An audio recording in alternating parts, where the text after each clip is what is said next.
यफ़क़हू क़ौली। अल्हम्दुलिल्लाह रब्बिल आलमीन वस्सलातु वस्सलामु अलैका या सफ़्वतल अंबिया वल मुरसलीन। अम्मा बाद फ़अऊज़ु बिल्लाहि मिनश शैतानिर रजीम। बिस्मिल्लाहिर रहमानिर रहीम। इन्नस सफ़ा वल मरवत मिन शाइरिल्लाह। सदक़ल्लाहु मौलानल अज़ीम व सदक़र रसूलुहुन नबियुल अमीनुल करीम। नहनु अला ज़ालिका लमिनश शाहिदीन व शाकिरीन वल्हम्दुलिल्लाहि रब्बिल आलमीन। इन्नल्लाह व मलाइकतहु युसल्लूना अलन नबी या अय्युहल्लज़ीना आमनू सल्लु अलैहि व सल्लिमू तस्लीमा। खुश्क पत्तों को वो ताज़ा गुलाब देते हैं, खुश्क पत्तों को वो ताज़ा गुलाब देते हैं, अहद पीरी को फिर से शबाब देते हैं। खुश्क पत्तों को वो ताज़ा गुलाब देते हैं, अहद पीरी को फिर से शबाब देते हैं। पढ़ ले दुरूद गफलत न कर खुदा की कसम, वो तो अब भी तेरे सलाम का जवाब देते हैं। बड़ी ही प्यार मोहब्बत अकीदत के साथ उल्फत के साथ आकर इस्लाम की पाक बारगाह में नजराना अकीदत पेश कीजिए। अस्सलातु वस्सलामु अलैका या सय्यदी या रसूलल्लाह। अस्सलातु वस्सलामु अलैका या सय्यदी या हबीबल्लाह। अस्सलातु वस्सलामु अलैका या सय्यदी या नूरल्लाह व अला आलिका व अस्हाबिका या जद्दल हसन वल हुसैन।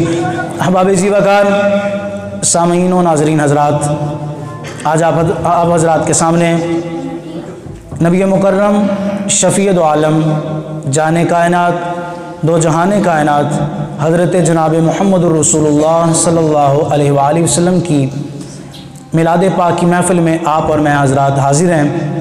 स्टेज की ज़ीनत जनाब पीर सैयद मुबश्शिर हुसैन शाह साहब ज़ीदा शरफ़ो हो और अंजुमन मिलादुन्नबी सल्लल्लाहु अलैहि वसल्लम के स्टेज सेक्रेटरी जनाब राजा अब्दुल अहद खान साहब और मेज़बान अब्दुल वहीद साहब और अब्दुल हफीज़ कादरी साहब और अवाम अहले सुन्नत, अस्सलामु अलैकुम व रहमतुल्लाहि व बरकातहू। आका करीम अलैहिस्सलातु वस्सलाम के मिलाद में आने वालों, बड़ी ही तवज्जो के साथ आपने गुफ्तगू को समाअत करना है।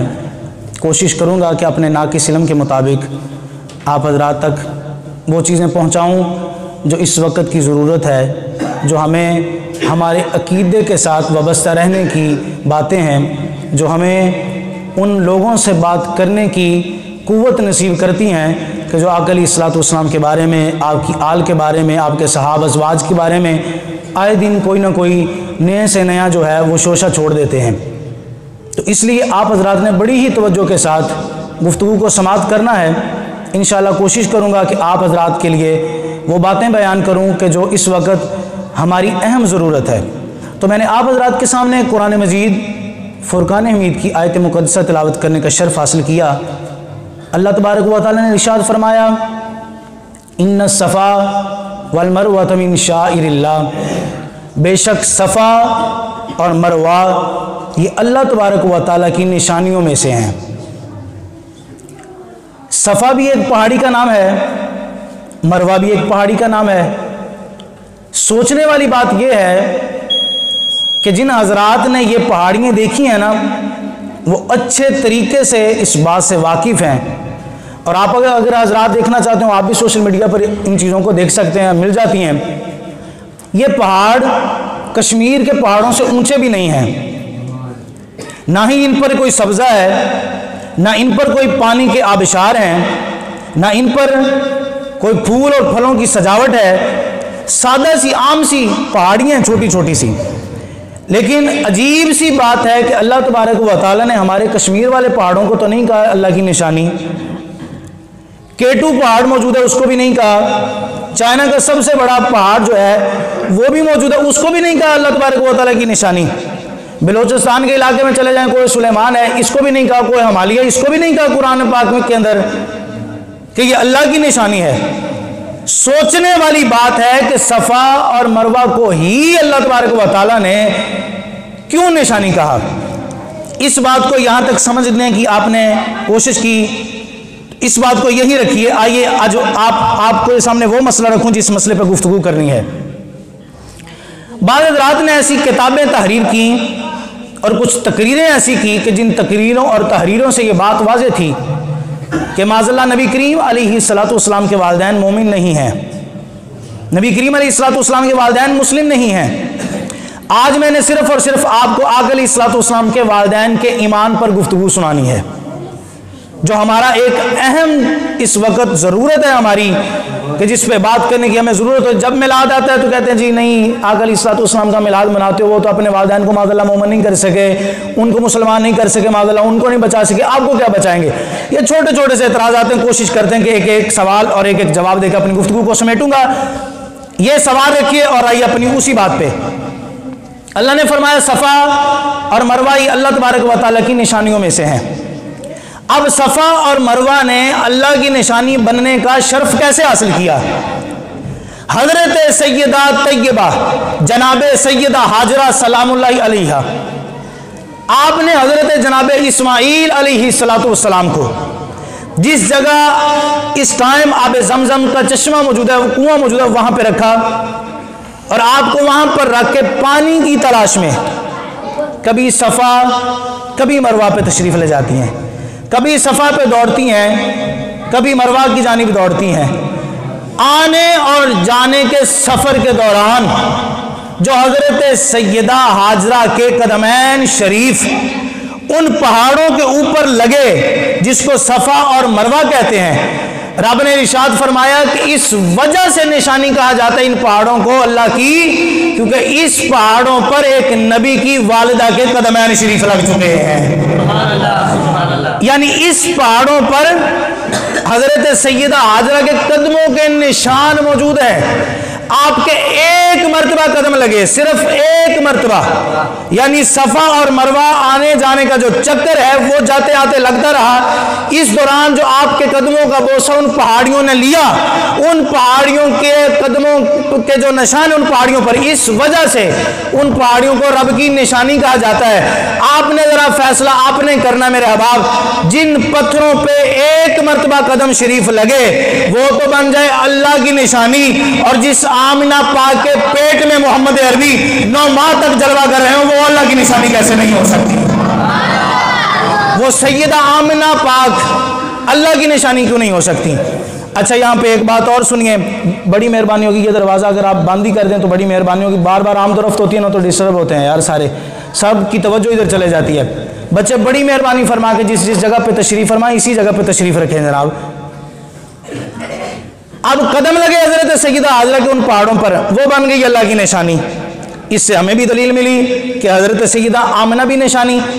अच्छा वहां पर सिर्फ कदम लगे हैं, वहां पर सिर्फ कदम लगे हैं, जिस जगह पर कदम लग जाए यार वो तो बन जाए अल्लाह की निशानी।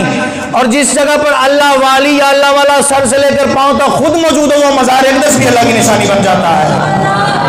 वो मज़ार पुरअनवार भी अल्लाह तबारक व तआला की निशानी बन जाता है। सऊदी हुकूमत, नजद हुकूमत बेशक बलडोजर चला के सैयदा आमिना का माज़अल्लाह मज़ार को गिरा सकती है, मज़ार को ख़त्म करने की कोशिश तो कर सकती है। उन लानतियों से कहना चाहूँगा, खबीसो याद रखना कि जिस सैयदा पाक के बदन को मुस्तफ़ा के नूर ने चमकाया है, तुम्हारा बलडोजर ऊपर तो चल सकता है, नीचे सैयदा आमिना पाक के नूर की नूरानियत को कभी भी ख़त्म नहीं कर सकता। नीचे जो ईमान वाली सैयदा आमिना लेटी हुई है, उस सैयदा आमिना के ईमान के कभी जर्रा बराबर भी उन्हें कभी भी चोट नहीं पहुंचा सकता, क्योंकि नीचे वो मौजूद हैं जिनका ताल्लुक मेरे नबी अलैहिस्सलातु वस्सलाम से है। कुरान पाक पहला सुपारा अल्लाह तबारक व तआला ने इरशाद फरमाया फसजदू इल्ला इब्लीस अबा वस्तकबरा व कान मिनल काफिरीन। पीछे बेशुमार इसका जो है वो एक सबक है, इसका सियाक व सबाक है, सिर्फ आपको मफहूम तक लेकर जाना चाहता हूँ। हज़रत सैयदना आदम अलैहिस्सलाम से के बारे में अल्लाह तबारक व तआला ने इरशाद फरमाया फरिश्तों सजदा करो। अच्छा अब सोचने वाली बात है, हज़रत सैयदना आदम अलैहिस्सलाम का जब जिस जस्द मुबारक बनाया गया अल्लाह ने नहीं फरमाया सजदा करो। जब हज़रत सैयदना आदम अलैहिस्सलाम पानी और मिट्टी के दरमियान थे तब नहीं फरमाया सजदा करो। जब हज़रत सैयदना आदम अलैहिस्सलाम ने खड़े होकर अल्लाह तबारक व तआला का पैगाम फरिश्तों को सुनाया तब नहीं कहा सजदा करो। कब कहा? जब नूर मोहम्मदी हज़रत सैयदना आदम अलैहिस्सलाम की पेशानी में रख दिया। कब कहा? जब नूर मुस्तफ़ा आका अलैहिस्सलाम का नूर हजरत आदम की पेशानी में रखा, तब कहा सजदा करो। और मेरा दिल से फैसला तो कर, फिर उस मौलवी की तहरीर और तकरीर भी सुन जो माज़अल्लाह आका अलैहिस्सलाम के वालिदैन के ईमान पे शक करते हैं। यार जब नूर मुस्तफ़ा आदम अलैहिस्सलाम में आए तो आदम पाक का यह मकाम हो जाता है कि सब फरिश्तों से सजदा कराया जाए। तो जब वही नूर जनाब सैयदा आमिना में आया होगा तो सैयदा आमिना का कितना मकाम होगा? सैयदा आमिना का कितना मकाम होगा? अब मौलवी कहने लगा नहीं जी, हदीस से पाक है कि हजरत सैयदा आमिना के मज़ार पर सरकार ने जाने की इजाज़त मांगी तो अल्लाह पाक ने इरशाद फरमाया प्यारे महबूब नहीं जाना। ये हदीस भी सही है। मैंने कहा इनकार कब किया? बिल्कुल सही है, हम इनकार ही नहीं करते। मानने वाले हम तो सूफिया के मजहब वाले हैं यार, मसलक वाले हैं। हमने कभी लड़ाई नहीं की, बात आगे चलने तो दो जनाब। तुमने कहा हदीस सही है कि नबी अलैहिस्सलाम ने दुआ के लिए अर्ज की मालिक मैं अपनी माँ की कब्र पे जाना चाहता हूँ। अल्लाह ने फरमाया प्यारे महबूब मगफिरत की दुआ के लिए नहीं जाना। ये हदीस बिल्कुल सही है, हम भी मानते हैं। लेकिन इस हदीस को एक मरतबा और तवज्जो से पढ़। कुरान पाक 7वां पारा अल्लाह तबारक व तआला ने इरशाद फरमाया ला तकुम अला कब्री, प्यारे महबूब किसी मुशरिक किसी गैर मुस्लिम की कब्र पर नहीं जाना, किसी गैर मुस्लिम की कब्र पर खड़े नहीं होना। मैंने कहा एक जानब इस सही रवायत को रख, दूसरी जानब उस कुरान की आयत को रख। अल्लाह ने इरशाद फरमाया प्यारे महबूब किसी गैर मुस्लिम की कब्र पे नहीं जाना। दूसरी जानब क्या है? इस्तिगफार नहीं करना, वहां जाके दुआ नहीं करनी।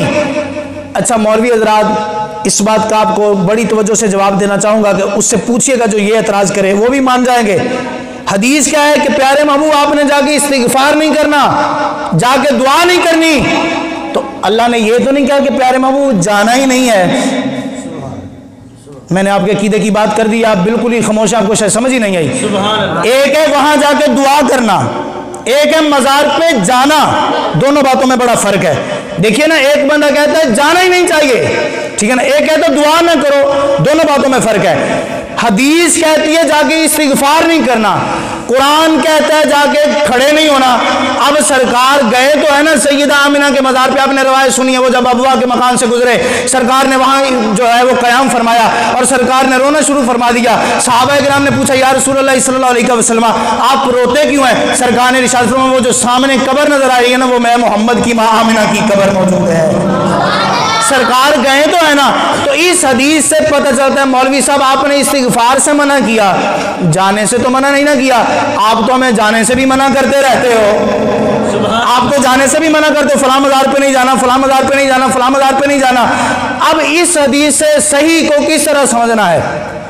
अल्लाह ने क्या फरमाया प्यारे महबूब इस्तिगफार नहीं करना, मगफरत की दुआ नहीं करनी। तो मगफरत की दुआ उसके लिए की जाती है जिसके ना मगफरत होने में शक मौजूद हो। मसला समझ आ रहा है आपको? दुआ किसके लिए की जाती है मगफरत की? जो उसका हकदार हो, जिसको हम इस लायक समझे कि ये गुनाहगार है। जिसको इस लायक ना समझे ये गुनाहगार नहीं है, उसके लिए कभी मगफरत की दुआ नहीं की जाती। इस हदीस पाक का मतलब ये है कि प्यारे महबूब जाना है तो जाओ, लेकिन इस्तिगफार के लिए नहीं, इसलिए कि वो तो सैयदा आपकी वजह से पहले ही बख्शी हुई है। उसकी वजह से लोगों को चाहिए सैयदा के लिए मगफरत की दुआ नहीं, बल्कि उनके वसीले के लिए, उनके वसीले से अपनी माँ और अपने बापों के लिए मगफरत की दुआ किया करें। ये इस हदीस पाक का मतलब। और जरा ख्याल कीजिए,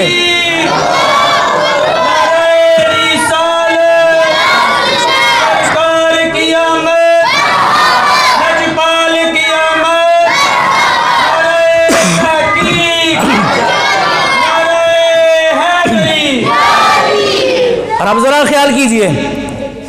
अब आगे से कहता है सैयदा आमिना माज़अल्लाह मुसलमान नहीं थी। मैं कहता हूँ यार अल्लाह तबारक व तआला ने तेरे अकल के अंदर भी कोई मुफ्ती रखा है, तेरे अंदर अकल मौजूद है, तेरी अकल काम नहीं करती। लफ्ज़ क्या बोलता है? माज़अल्लाह आमिना मुसलमान नहीं है। और जिसका नाम ही आमिना हो वो मुसलमान नहीं होगा, तो मुसलमान फिर होगा कौन? जिसका नाम ही आमिना हो, ईमान वाली हो, वो ईमान वाली नहीं है, तो ईमान किस चीज़ का नाम है? और ज़रा ख्याल कर, 1400 साल गुजर गए, तेरी माँ को मेरी माँ को कोई गाली दे, तू मैं ना बर्दाश्त करें, ना मेरी कोई इज्जत ना तेरी कोई इज्जत। जिस जगह पर आका अलैहिस्सलाम का गधा पेशाब करे, उस जगह से भी करोड़ों दर्जे हम नीचे हैं। और जरा ख्याल तो कर मेरे अहबाब, 1400 साल बाद जब माँ की गाली मैं तू ना बर्दाश्त करे, जब मोहम्मद अरबी की माँ को माज़अल्लाह गैर मुस्लिम कहता होगा, सोच तो सही वो मदीने के वाली तुझ पे खुश होता होगा कि नाराज होता होगा। अफसोस उम्मती होने पे कि जो माज़अल्लाह उनके घर पे उंगली उठाता है कि जिनके घर की वजह से तू और मैं मुसलमान बने हैं, जिसकी वजह से तू और मैं मुसलमान बने हैं। आइए हदीस पाक की जानिब जाता हूँ, आता हूँ फिर कुरान की तरफ। हदीस पाक सुनिए, बड़ी मशहूर है ज़माना हदीस पाक। नबी अलैहिस्सलाम ने इरशाद फरमाया कि जिसका बच्चा, जिस मोमिन शख्स का बेटा या बेटी कुरान पाक हिफ्ज़ करे, अल्लाह तबारक व तआला कल क़यामत वाले दिन उनके वालिदैन को ऐसे ताज पहनाएगा जिन ताजों की इतनी रोशनी होगी जिनके सामने सूरज भी धीमा हो जाएगा, जिनके आगे चांद की रोशनी भी कम हो जाएगी। अब पूछने वाली बात है इस हदीस से कि या रसूलुल्लाह सल्लल्लाहु अलैहि वसल्लम आखिर ताज क्यों पहनाया जाएगा? फरमाया इस वजह से कि इस बच्चे के दिल में रब का कुरान है। और यार जो बंदा आज 1400 साल बाद बच्चा कुरान हिफ्ज़ करे, उसके माँ बाप को तो सोने का ताज पहनाया जाए, चांदी का ताज पहनाया जाए, और ऐसा ताज पहनाया जाए जिसके सामने सूरज भी धीमा हो जाए, और जिसके सदके कुरान मिले, कुरान वाला मिले, उसके माँ बाप की कोई इज्जत नहीं, उसके माँ बाप की इज्जत ही कोई नहीं है। और 1400 साल बाद मौलवी का बेटा कुरान हिफ्ज़ करे तो मौलवी को ताज पहनाया जाए, मौलवी के घर वाली को ताज पहनाया जाए। चपड़ासी का बेटा कुरान हिफ्ज़ कर ले तो चपड़ासी को भी कल को ताज पहनाया जाए। और यार जिस मोहम्मद अरबी ने तेरे और मेरे तक कुरान पहुंचाया, जो खुद बजाते खुद कुरान वाला है, जिसके जरिए से रब ने कुरान नाज़िल फरमाया, और जरा सोच तो सही उस प्यारे मोहम्मद अरबी के वालिदैन की शान क्या होगी, उन प्यारे अब्दुल्ला, प्यारे आमना का मकाम क्या होगा। तेरी तहरीरें और तेरी तकरीरों ने तुझे ऐसा उलझा के रख दिया है, जिसे इस्तंजे का तरीका नहीं आता वो उठ के कहता है नबी की माँ ऐसी थी, नबी का बाप ऐसा है। पहले जा जाके किसी मदरसे में इस्तंजे का तरीका सीख, फिर तुझे पता चलेगा सैयदा आमिना क्या है, सैयदा अब्दुल्ला रज़ियल्लाहु तआला अन्हु क्या है। आइए फिर कुरान की जानिब लेके चलता हूँ। सैयदना मूसा अलैहिस्सलाम का दौर है। अल्लाह तबारक व तआला ने फरमाया प्यारे मूसा आप अपनी कौम को लीजिए और यहाँ से कूच फरमा दिए, इसलिए कि फ़िरौन जो है वो सुबह आप पर हमला करेगा, तो इससे पहले कि अल्लाह तबारक व तआला का अजाब उस पर नाज़िल हो, तो इससे पहले आप अपने साथियों को यहाँ से लें और यहाँ से रुखसत हो जाएं। अब जो मानने वाले थे ना हज़रत मूसा अलैहिस्सलाम के, उन्होंने साथ दिया, हज़रत मूसा बजा रहे हैं। अब पीछे देखते हैं तो सल्तनत फ़िरौन, आगे देखते हैं तो दरिया है सामने, बहुत बड़ा दरिया है सामने। अब कौम पहुंच गई वहां पे। अब पीछे देखते हैं तो फ़िरौन आर्मी है, आगे देखते हैं तो दरिया। अब किधर जाते हैं? पीछे जाते हैं तब मारे जाते हैं, आगे जाते हैं तब मारे जाते हैं। कौम ने अब पूछा हज़रत सैयदना मूसा अलैहिस्सलाम से भी अब क्या किया जाए? कुरान पाक में अल्लाह तबारक व तआला ने इरशाद फरमाया कि हज़रत सैयदना मूसा अलैहिस्सलाम ने अपना अस्सा मुबारक, डंडा मुबारक आपने पानी पे मारा ना, तो पानी में एक रस्सा बन गया। पानी में जब रास्ता बना तो कौम वहां से गुजरना शुरू हो गई। हजरत मूसा भी गुजरे और हजरत मूसा की कौम का आखिरी बंदा उस पानी से निकल रहा था। पीछे जैसे ही आई ना फ़िरौन की आर्मी, फ़िरौन वाले आए सारे, उन्होंने कहा लो जी ये भी गुजर गए हैं, हम भी तो इन्हीं जैसे हैं ना, तो हम भी गुजर जाएंगे इसमें से। ये ख्याल फ़िरौनियों का है कि नबी वाले और यजीद वाले एक जैसे होते हैं। समझ आ रही ना आपको? नबी वाले और यजीद वाले कभी बराबर नहीं हो सकते। जहन में रखना, जूते के नोक में रखते उस बंदे को जो नबी अलैहिस्सलाम की ज़ात के बारे में एक लफ्ज़ भी बोलता है। याद रखना आप इस जुमले को। अब उन्होंने कहा हम भी तो इन जैसे, अगर ये गुजर सकते तो हम भी गुजर सकते हैं। अब उनका लास्ट बंदा उसमें से गुजरा और इनका लास्ट बंदा उसमें दाखिल हो रहा है। सभी के सभी दाखिल हुए, पानी मिला और पानी जैसे ही मिला ना रास्ता खत्म हुआ, सारे के सारे डूब गए, उसमें नेस्तो नबूद होकर मर रहे हैं। अब पानी के अंदर जब मरे ना, अब सवाल ये है कि जो पहले गुजरा है ग्रोह वो कैसे गुजर गया? इसलिए कि उसके रहनुमा हज़रत सैयदना मूसा अलैहिस्सलाम है। अब हज़रत सैयदना मूसा अलैहिस्सलाम अकेले नबी तो नहीं है, उनकी पेशानी में नूर मुस्तफ़ा भी है। बोलिए जरा ऊंची आवाज़ से सुभान अल्लाह। उनकी पेशानी में क्या है? आका अलैहिस्सलाम का नूर है। और अगर पेशानी मूसा अलैहिस्सलाम में नूर मुस्तफ़ा हो तो जरा ख्याल करो, कभी दरिया भी डगमगाता नहीं है, कभी दरिया डगमगाता नहीं है, रास्ता खोल देता है, नजात दे देता है, नजात बन जाती है हजरत मूसा अलैहिस्सलाम की कौम की। और जब नूर मुस्तफ़ा पेशानी हजरत मूसा में हो तो तब दरिया न डगमगाए, और जिस पेशानी मुस्तफ़ा में नूर मुस्तफ़ा हो, अगर वही नूर सैयदा आमिना के पेट में आए तो वो सैयदा आमिना कैसे ईमान से डगमगा सकती है? वो सैयदा आमिना रज़ियल्लाहु तआला अन्हा ईमान से कैसे आगे पीछे जा सकती हैं? सोचने वाली बात है यार कि हज़रत सैयदना मूसा अलैहिस्सलाम को तो दरिया भी रास्ता दे दे, और हज़रत सैयदा आमिना रज़ियल्लाहु तआला अन्हा का मकाम फिर क्या होगा? अब तीसरी इसी जगह पे बात सुनिए एक नबी के बारे में, फिर आता हूँ अपने औलिया किराम पे कॉल पेश करके बात को समेटता हूँ। सैयदना यूनुस अलैहिस्सलाम मछली के पेट के अंदर रहे। हदीस पाक है, नबी अलैहिस्सलाम ने इरशाद फरमाया कल क़यामत वाले दिन इसी मछली को अल्लाह तबारक व तआला जन्नत में बुलाएगा, जन्नत में फिर जन्नतियों का खाना खिलाया जाएगा इस मछली से। इसको इतना बड़ा मकाम हासिल होगा किस वजह से? इस वजह से कि इसके पेट में हज़रत सैयदना यूनुस अलैहिस्सलाम गए हैं, और जिस मछली के पेट में यूनुस रहे वो तो मछली जन्नत में जाए, तो जिस पेट में मोहम्मद अरबी रहे वो जन्नत में नहीं जा सकती? वो आमिना कैसे जन्नत में नहीं जा सकती? ठीक है ना, तेरे मेरे जन्नती जाने में शक हो सकता है, आमिना के जन्नत में जाने में शक नहीं हो सकता। ठीक है ना, जहन में रखिएगा बात। ये था अंबिया किराम अलैहिस्सलाम का मुवाजना जो मैंने आप हज़रात के सामने पेश किया। आइए एक औलिया किराम की बात भी करते हैं। असहाबे कहफ का वाक़या कुरान पाक में मौजूद है। आपने पढ़ा है कि असहाबे कहफ कई सालों तक एक गार में आराम पजीर रहे। उनके दरवाजे के बाहर एक कुत्ता अपनी कलाइयाँ बिछाए हुए, बाजू पे बिछाए हुए बैठा हुआ रहा। जैसे वो सोए अल्लाह तबारक व तआला ने उस कुत्ते पे भी ऊँग नाज़िल फरमा दी, वो भी सो गया। जितनी देर तक अंदर वाले साहबे कहफ सोए रहे उतनी देर तक कुत्ता भी सोया रहा। कुरान कहते हैं, मुफस्सिरीन इकराम कहते हैं कि कल क़यामत वाले दिन जिस जगह ये साहबे कहफ वाले होंगे ना, उसी जगह अल्लाह तबारक व तआला इस कुत्ते को भी